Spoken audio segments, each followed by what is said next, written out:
All right, we'll do a quick mic check for the media. Okay, testing 1, 2. Do you guys need a balance here? Testing 1, 2, 3. Media mic check. Thumbs up if you can hear me. Thank you guys so much for being here. We should be getting started in the next 10 to 12 minutes, I'd say. Just a couple housekeeping items here. Please just make sure your cell phones are on silent. The governor will be doing a bill signing today, so once all of the speakers are done, the governor is going to move over to this podium. If everyone can just remain seated during that, that would be appreciated, because then you're going to block the cameras with your heads. And then also, if they do questions at the end, the questions are for the media only. So, okay. Thank you guys so much. Media, you guys all good? Yeah. Awesome. Thank you.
Well, we're happy to be back in Tampa. What a beautiful day it is, and I know a lot of people have been on spring break this month, and some are finishing it up, but it's a good time of year to be in Florida, particularly this part of Florida.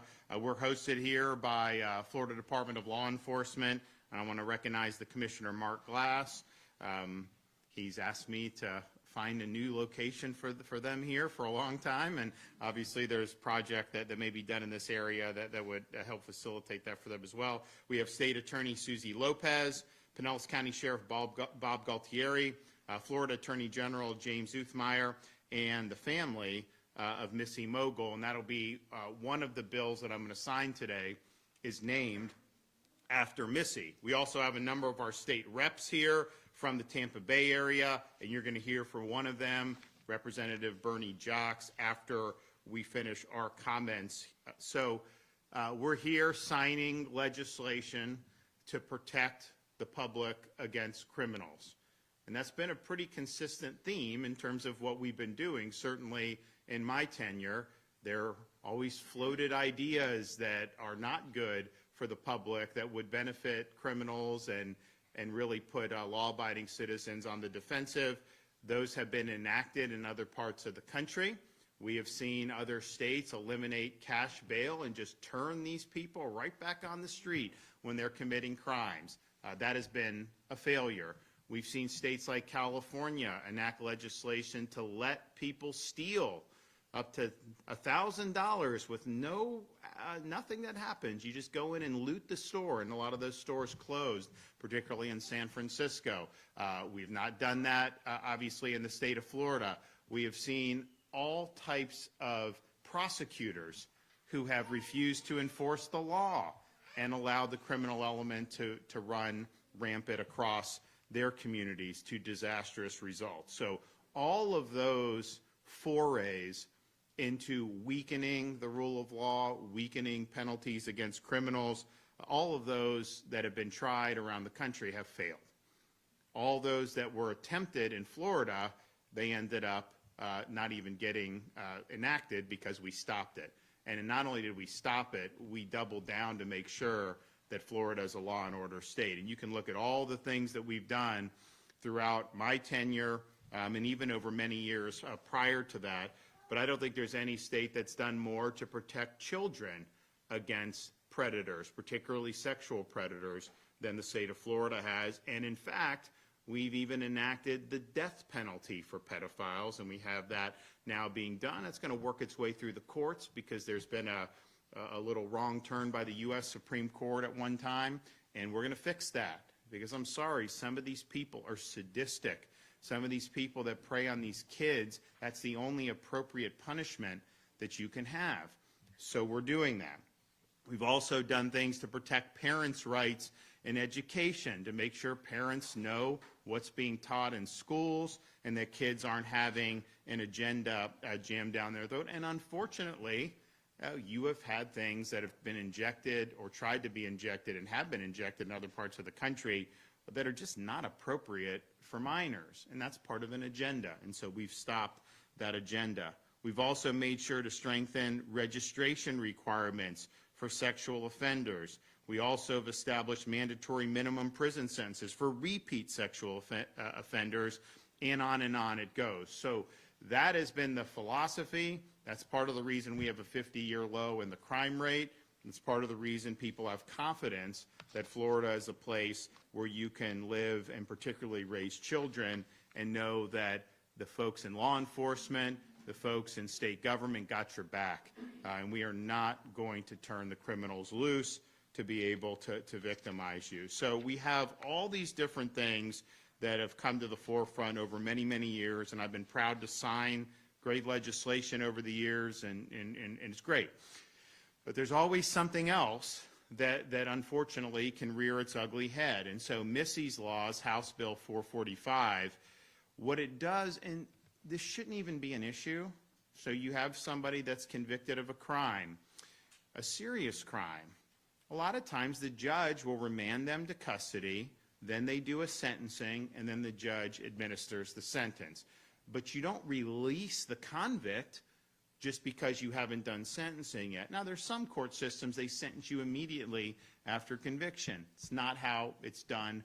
I know in the military that's what you do. That's not necessarily how it's done in civil courts throughout the United States. So if you have somebody convicted of a serious crime, revoke their bail, send them to jail, knowing that they're going to get a sentence of imprisonment, probably very lengthy anyways. And I think most judges in Florida get that and have done it, but not all of them. So the situation with Missy, she's got this stepfather, big-time scumbag. He was convicted. First of all, he was abusing Missy. She's like 5 years old, doing all that. Really, really bad what was going on in the home. But then he gets convicted of trying to meet a 15-year-old for sex. And so he gets brought up on charges. He's out on bail. Then he gets convicted. And so this judge, what's the judge's name? Judge Tiffany Baker up in Leon County, he was convicted of attempting against a minor. That's a felony. That's a serious offense. And the prosecutors went to her. They said, Judge, this is a dangerous individual.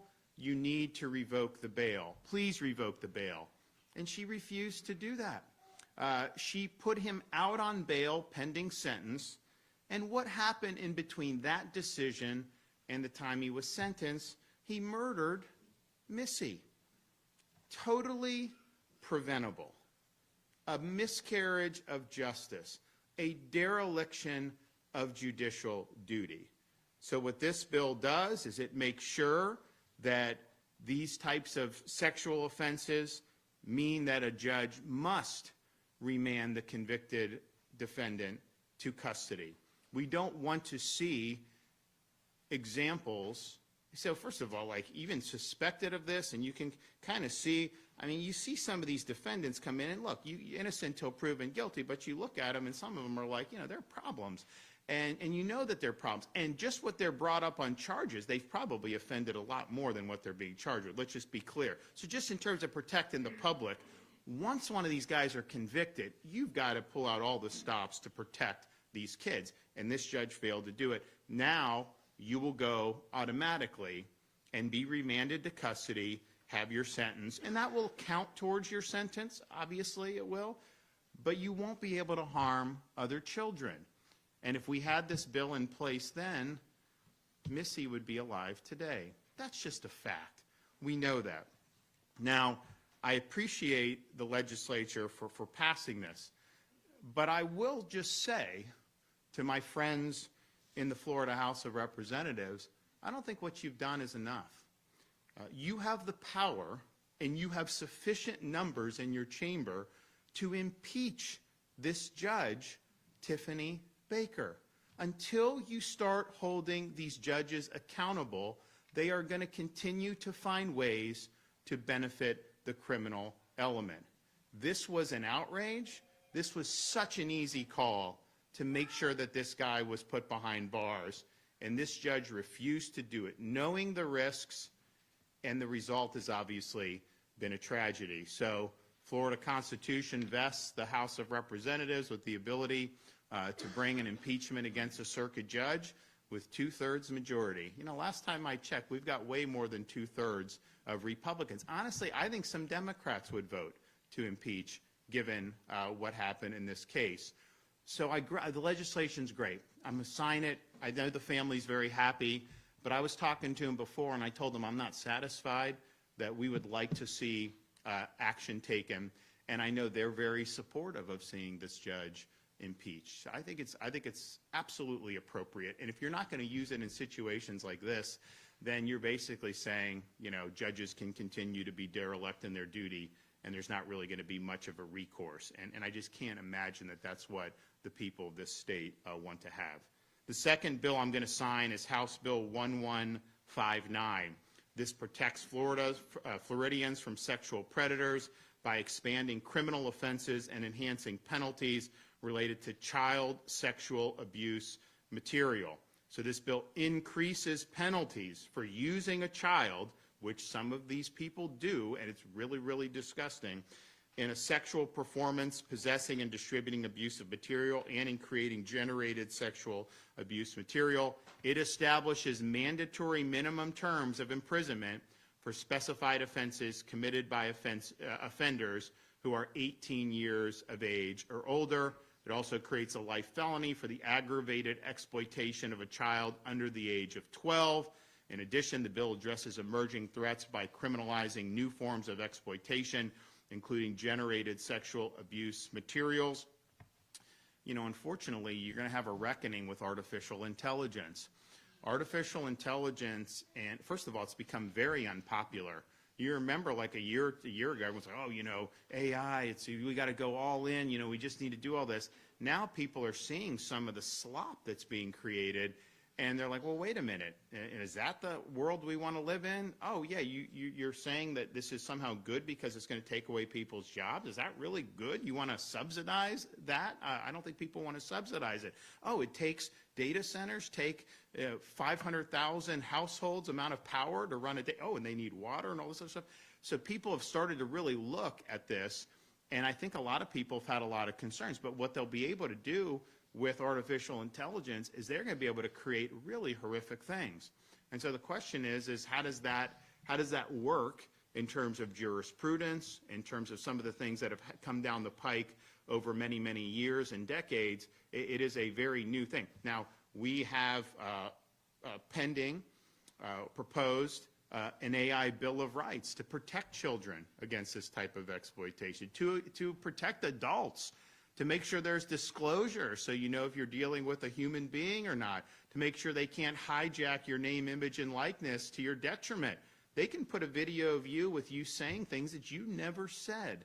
Is that just something that you're just supposed to live with the consequences of that, or should you be able to hold people accountable? So there's a whole host of things, you know, that we're going to have to be dealing with. I think this bill is a great first step in dealing with this really horrible exploitation of minors. And the market for this, unfortunately, is robust, and these people make a lot of money, and they do a lot of damage. And so the only way to really stop is to just put them in prison for a long time. And I know that that's what this bill does in these instances. So thank you to the members of the legislature who passed this. I think it's really, really appropriate. So we're going to sign these bills in a minute. I know we'll have the family come up and be able to witness that as well. This is yet another step that we've taken. We've been very strong across the board on all of this, and we're going to continue to do that into the future. So now we're going to hear from our Attorney General, then our Commissioner, Sheriff, and then Representative Jocks. James? Hey, everybody. Good morning. We still have too many occasions where we have leftist activist judges pushing an agenda, wrongly pushing social justice instead of criminal justice, their job.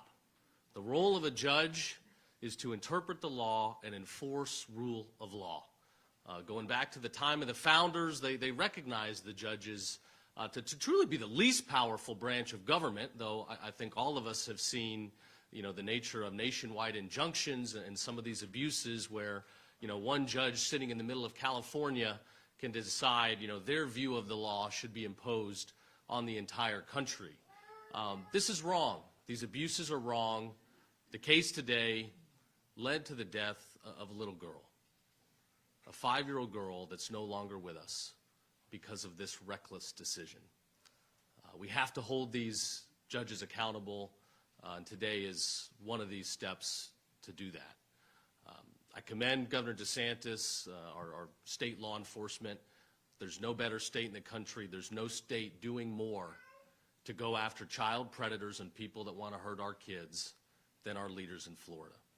I want to thank Sheriff Galtieri and the sheriffs for having such an active role in these pieces of legislation, the legislative members for stepping up and getting this done, and sending a message here again. Stay away from our kids. If you want to lay a finger on one of our kids, if you want to exploit them, photograph them, molest and abuse them, we will come after you in Florida with everything that we've got. Over the last year, since I've been in office, we've been part of a massive record, over 1,400 child predator arrests. We have threefold the number of child predator cases that we had over a year ago. We've been able to rescue over 300 children that were previously reported missing, and we've handed down thousands of years of criminal sentence on these scumbags. And where appropriate, we have sought the death penalty, and we will keep litigating, Governor. We will take this to the Supreme Court, and we will ensure that the proper, appropriate form of justice is levied to the most heinous of crimes. So it's an honor to support our law enforcement every single day. We're blessed here in Florida. Our crime rates keep getting lower. Families are flocking here because it's safe. This is where they want to raise our kids. We won't forget that, and we'll keep fighting. God bless. Thank you.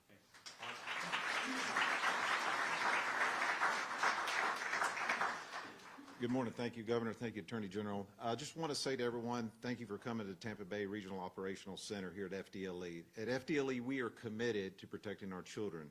When we take and swear in the oath of office, we protect the most vulnerable, which is our children. And the men and women in criminal justice here in the state of Florida, in a law and order state such as you have, is amazing. They take this seriously. Our legislators, Representative Jock, I want to say thank you for bringing this bill forward. I just want to say thank you on that aspect of it. You heard the stats from the Attorney General. If you think about it, I never do math in public, it's my cardinal rule, but I just did a quick average. That's 2 to 3 people a day being arrested for sex offense, child molestations, if you think about the stats he just gave you. And a lot of that, FDLE working with our Florida sheriffs, doing ICAC operations, doing offender reviews, taking a look at that. We cannot do it by one agency. It takes all of us. It takes you as a citizen of this great state to also help us with that. So I want to say, on the bottom of my heart, it is a pleasure to work for this state and this leadership under Governor DeSantis and the leadership we have with the cabinet and our legislators. I'm very thankful for that because it makes my job easier. You heard the governor say we're at an all-time low on the crime rate. He's correct.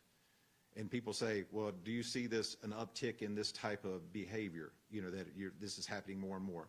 I think we're being more aware of it. It's always been there. I grew up in this arena where you saw people in your neighborhood. You just didn't speak about it. And this one, I just want to say, this is very close to me because where this happened at is right down the street from my house.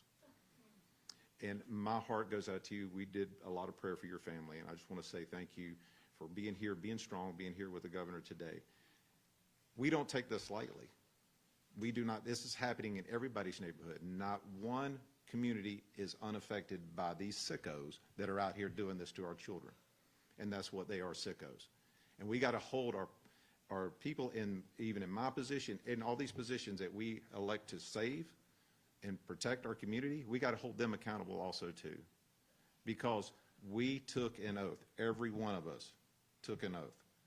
And Governor, I'm here to say that the people of Florida Department of Law Enforcement and the people that you represent, we take this oath without reservation.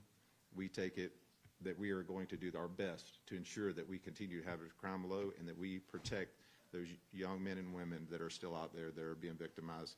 And then we have a lot of survivors in our great state, and we need to help lift them up and bring these survivors around so that way they know that we're here to support them. Thank you, Governor. Okay, Bob. Good morning. I'm Pinellas County Sheriff Bob Gualtieri, and thankful, Governor, for the opportunity to be here with you this morning. The number of child sexual pornography cases has skyrocketed over the last couple of years. And one of the reasons that I believe that has occurred is because we have not had the harsh penalties needed to appropriately punish and deter this horrible conduct. Most child porn laws in Florida are at the lowest level of felony, and we have not had any laws imposing minimum mandatory sentences for doing things like having sex with 5-year-old kids. Well, the bill that the governor is going to sign here this morning changes that in the state of Florida.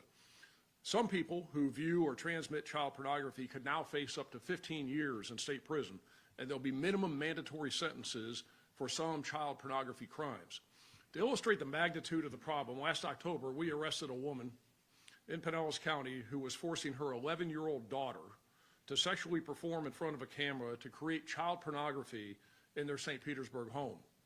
This woman forced her daughter to do this to satisfy the child pornography viewing urges of a 38-year-old Tampa man to whom the mother, and I use that term loosely, distributed the videos of her daughter engaged in these sex acts.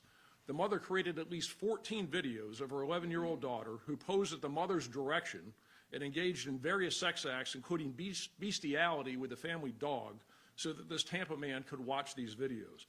The creation, transmission, and viewing of child pornography in our community is rampant.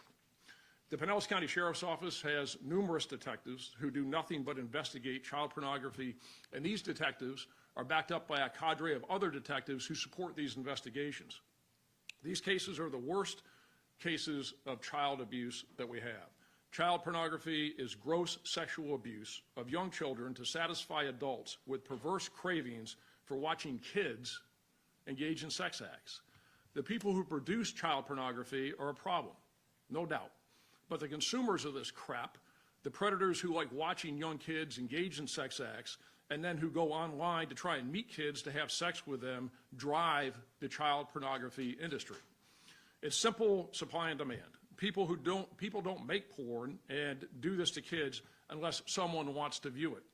There are way too many sick people among us who want to view children, and I mean children. We're not talking about, and it's bad when it's 15, 16, and 17-year-olds, but I mean 4 and 5 and 6-year-old kids who are engaged in sexual acts. In the last year alone in Pinellas County, we have arrested 188 different people on child pornography charges, and think about this number, involving 1,360 different counts of possessing or distributing child pornography. That means that there are 1,360 different incidents of mostly kids in the age of 5 to 12 years old who were engaged in sex acts to make this child pornography. And that's all for the pleasure of people, adults, who want to watch this crap. This is nuts. It ruins kids' lives. And like so much of what we deal with, it will never stop. But we can hold people more accountable. And with the action of Governor DeSantis here today, we're going to work to do that. Many thanks to Governor DeSantis for his commitment to the rule of law and signing this bill today that will, for a long time to come, ensure that Florida is doing all it can to hold child sexual predators accountable and that we are protecting Florida's children. We're also greatly appreciative of Attorney General James Uthmeyer for his unwavering commitment to protecting the children of this state, his commitment to these types of investigations and prosecutions, and ensuring that child predators are locked up. And my thanks to State Rep Bernie Jock and State Senator Jonathan Martin for responding to this problem and sponsoring a very consequential bill that will undoubtedly give law enforcement the tools we need to address this prolific problem. I also, as I close, want to recognize all of the dedicated law enforcement officers who do a very difficult job every day of investigating these child exploitation and child pornography cases, because having to watch that nonsense day in and day out is a hard job. One of those officers, Corporal Shannon Grill from the Pinellas County Sheriff's Office Crimes Against Children's Unit, is with us here today. And Shannon has conducted these investigations for years. It was instrumental in helping to draft the bill that Governor DeSantis is going to sign into law. And my thanks to Shannon for her hard work and dedication for doing a very difficult job. Thank you.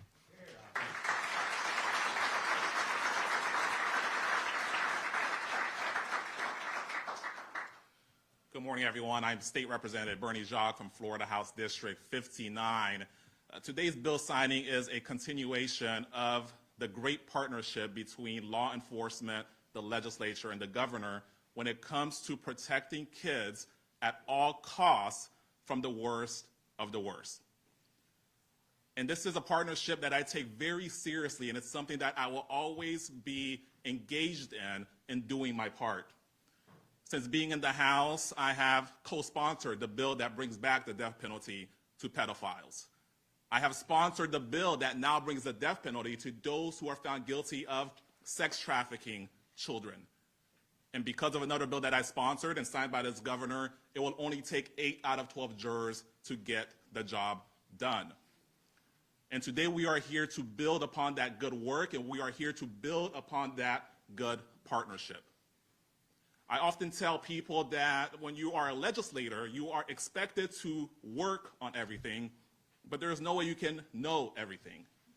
And that's why it's important to have community input. As a former prosecutor, I was aware of the scourge of child sexual abuse material.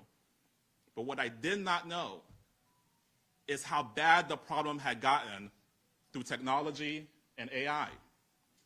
Until I received that call from Sheriff Bob Gualtieri, my sheriff, telling me the disturbing things his detectives are seeing. And he implored me that it was time for tougher penalties. Well, with the signature today, we will have those tougher penalties here in the law and order state of Florida.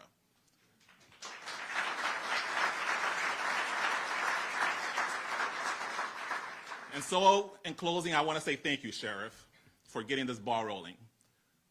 Thank you to my legislative colleagues like Chair Alvarez, who put this bill in his committee in the Criminal Justice Subcommittee, and my Senate sponsor, Jonathan Martin. And thank you, Governor, for getting the job done. God bless you. All right, you guys want to come up here?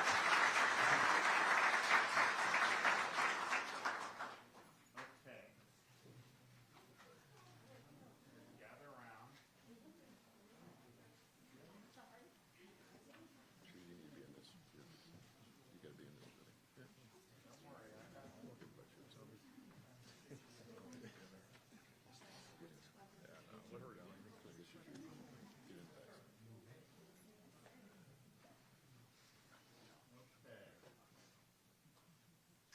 All right, so we're going to do House Bill 445 first. Today's date is what? 31st. Time flies. One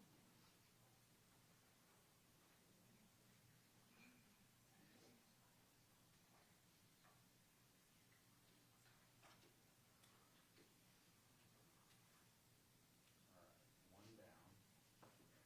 Now, 11:59.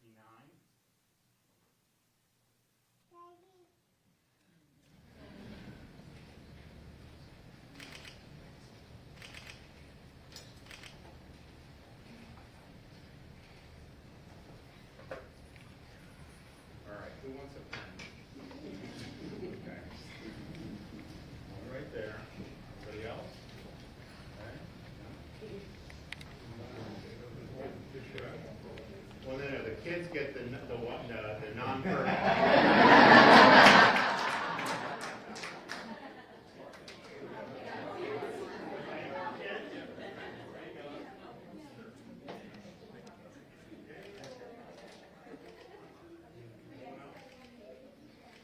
Anyone else? Okay. Got two more. Okay. All right. Do we have any more young children out there? Okay, all right. So we've learned over the years the permanent marker of the young kids doesn't mix well. All right, here we go. Hey.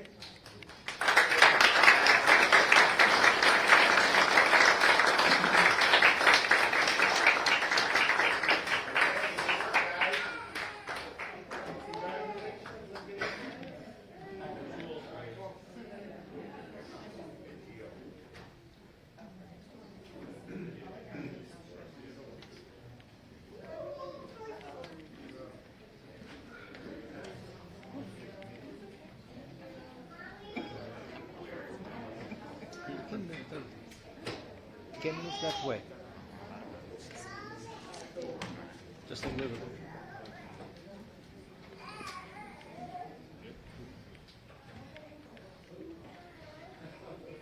You know, anytime you do legislation like this, it's obviously bittersweet because a tragedy leads to the impetus to do something, and so you reflect on that and you see the pain of the family. But then you also can know that you've done something about it, and in the future that this isn't going to happen to somebody else's, to another 5-year-old girl. So all in all, the state of Florida is safer as a result of this. It was unfortunate that it would even be necessary to do this legislation, given the offenses that were at issue here. But we live in a time where some people just don't get it, and that includes some of these judges who just don't want to hold these people accountable to the full extent of the law. Now that is not going to be a problem in a similar case going forward, but I do hope that the legislature looks at holding this judge accountable directly, because this is fine to do. I think it'll be positive, but some of these judges will find other ways to benefit the criminal element unless they know that there's going to be a really significant check and balance that's going to be administered to them when they violate their oath of office and are derelict in the performance of their duties. Like, not everyone needs to see things the same way, you know, as me or you, whatever, but there is a standard where if you don't reach that in terms of what you're doing to protect the public, that I think you've breached your duty. And I think in this case that happened. Okay, do we have any questions back there?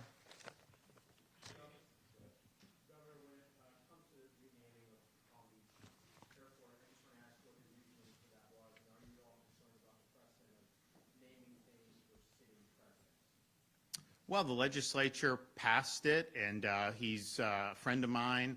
He's a sitting president from Florida, the first one we've ever had from Florida. And so I thought it was appropriate. I know he's very excited about it, and he's had a lot to do with Palm Beach over the years as well, from Mar-a-Lago to some of the other facilities he's been involved with. So I don't know that I think it would be one precedent if he did it, but he didn't do it. It was done by people in the legislature, and I don't think that he asked for it. I think that they thought it was appropriate to be able to do. Governor, we're just a week after the big special election that took place a week ago. Some of the biggest political upsets for Democrats in your tenure in office. I would get more of your thoughts about that. And also, here in Hillsborough County, some people thought you should have been more involved in the race. The speculation is that you didn't really support that particular Republican. You would prefer somebody else in that race. Well, no, more involved. I was not involved at all in that race. The reality is when I get behind a candidate, I'm telling voters that this is somebody that shares my values and that shares our goals for the state of Florida. If you have a candidate that does not do that, I am not going to be supporting them, and that's what happened, you know, in that race. I mean, it's people can do what they want, but you know, when you run on one way and then you do things and take really bad votes. That's just something that I'm not going to sign up for. And so I was very clear from the beginning I was not going to be involved in that. And that's just kind of the way the cookie crumbles. But, you know, we as Republicans have shown how you win and win big. And it's substance driven, it's leadership driven, it's results driven. When you steer away from that and you play some of the games, you know, you're not going to have as good a results. That's just the reality. So, you know, I look forward to helping folks that I have confidence are going to pursue, you know, the agenda that made us successful, and I'm happy to do it. But I was not involved in any way, shape, or form in that, and that's just that was a decision, you know, that I made based on the available choices in that race. But I will just I mean, I looked at the data. I mean, you know, 4 years ago, I won that district overwhelmingly. This former senator won it pretty strongly too. Not an easy district for us per se, but that's just the reality. But what you saw in that is you had a 10-point Republican turnout advantage in that district and still lost the race. So to me, that tells you not only are you not doing well with independents, Republicans are voting the other way, registered Republicans, and whether that's out of protest, whether that's out of they're just maybe they're not as concerned. I don't know what goes on there, but I know if you have a 10-point advantage in your party registration, you should be able to win that election. I don't know that was a difficult election to win, you know, if you had the right formula, and you've obviously seen us have success in that race, in that particular district in the past. But, you know, that's just the way the cookie crumbles on some of this stuff. How much criticism does the administration deserve, given gas prices are now $5? You've been very big on affordability issues. When it comes to this whole policy, this whole, you know, military operation, as the president calls it, how much criticism do they deserve, given this is now directly affecting affordability? Well, look, I think that there's the thing that I've noticed that people are more sensitive about than anything else is gas prices. You will see if you have Wawa, well, now it's a lot higher, but like, you know, go back 6 weeks ago, if Wawa was at $2.89 and the Shell station was at $2.98, people would wait in line in the Wawa to be able to reach those savings. And so I do think it's something from a consumer perspective is very noticeable and very meaningful for a lot of people. I think at the end of the day, it's going to be is this the new normal, or is there just a correction back to norm? Because they were very low for most of 2025 relative to what we had in 21, 22, and 23. And if that's the case, then I think people will pocket those savings. If it's not, then I think you're going to see that have a political impact, as we go forward. It's interesting, though. I know as Republicans, from the president all across the country, have always been very supportive of producing more of our own energy. And I think that that's something that's very smart. I think it's good. We've had some success in that. There's a lot of bureaucracy involved and red tape involved. But you now have situations where you would not be able, people were trying to say you weren't going to need oil. Remember everyone's going to have all solar, all this stuff. That was never the truth, but obviously that's not how the market has evolved. So it's very important that we have cheap, reliable sources of energy. That's been our policy here in the state of Florida. We have said we're not doing green mandates. We're not doing kind of the ESG. We want affordable and reliable, and that means natural gas. That means things that have proven to be reliable. People can use other things for sure, but we're not going to be mandating that. And I think that was the right policy then, and I think that's the right policy going forward. When does Florida plan to enact KitCare expansion now that the state has dropped its lawsuit against CMS? You're going to have to ask the folks at ACA, about that. I know they're working some stuff out. We've had to do a lot of back and forth with CMS on various things. We've had to do a lot of back and forth on a lot of other things too, involving some of the federal agencies, and that's just kind of way those things go. But those folks are handling it, and I think they'll handle it well. Democratic Party chair from Hernando being arrested for assault this weekend at a No Kings rally. Well, one, I just find the whole No Kings thing to be comical at this point. It's like, first of all, you're out there protesting incessantly. Yeah, that's probably pretty good evidence we don't got a king, right? Because, you wouldn't be allowed to do that if you had a king. Second of all, I look at some of these, and I don't know what happened in Hernando, but I know if you're out there protesting and your goal is to somehow win hearts and minds, in the state of Florida, I would not advise you wave a communist flag. I think that's probably a bad idea. I'm just saying.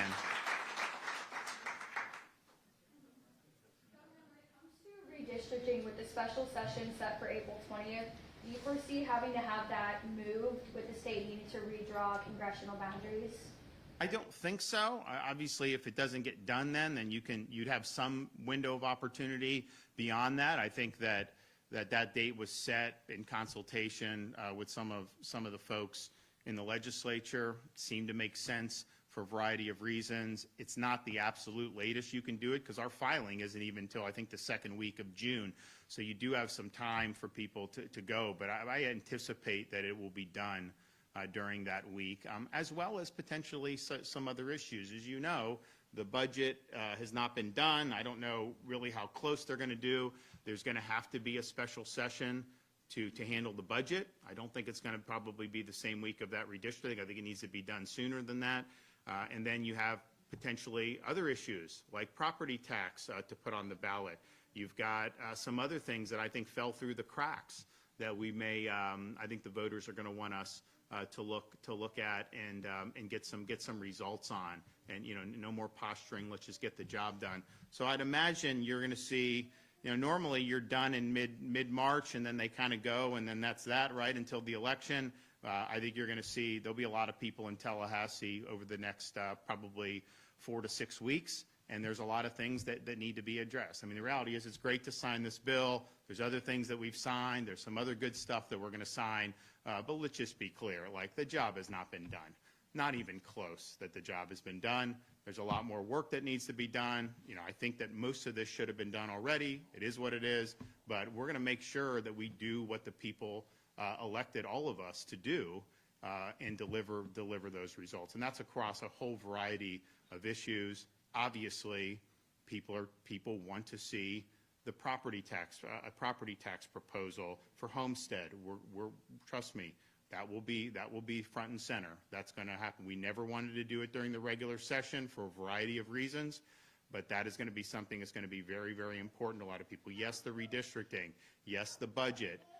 Yes, there's probably a couple other issues that I think are going to need to be addressed, and some of them, you know, are kind of big standalone.